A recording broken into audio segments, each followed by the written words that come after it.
And on your final question about consumer protection, I would strongly agree that consumer protection needs to be strengthened, and that's one of the reasons why in the White Paper the government committed to establishing a new independent ombudsman for the sector with statutory force to ensure that there's much stronger mechanisms of redress for customers and consumers than currently exist. So fine words, thank you for those, but when are we actually going to know what the structure is and who's going to populate that structure? When are we going to know that? So we're intending to set out that level of detail in the transition plan in the next couple of months. And then we can judge whether they're up to the job. Obviously, what comes next is legislation, and I can't preempt the King's speech, but to do this well, and the scale of reform we're talking about, you need primary legislation for a number of these reforms.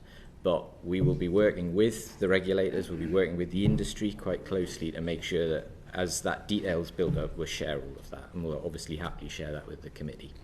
And if I could just add, firstly, forgive me for misunderstanding the initial thrust of your point.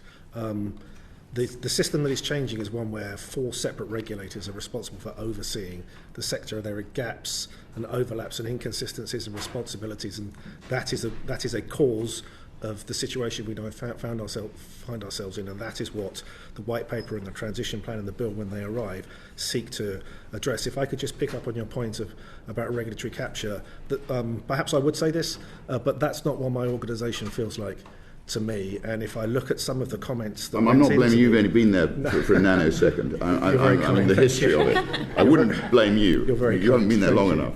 But if you look at the comments some of the comments that went in to Sir John Cunliffe's commission, there are as many saying we have off what has been too pro-customer as saying the opposite. Thank you, Chairman. We need this structure and the people as soon as possible. And it doesn't fill me with great confidence to hear there's a whole load of legislation that's got to be passed first. That sounds like a long time to me.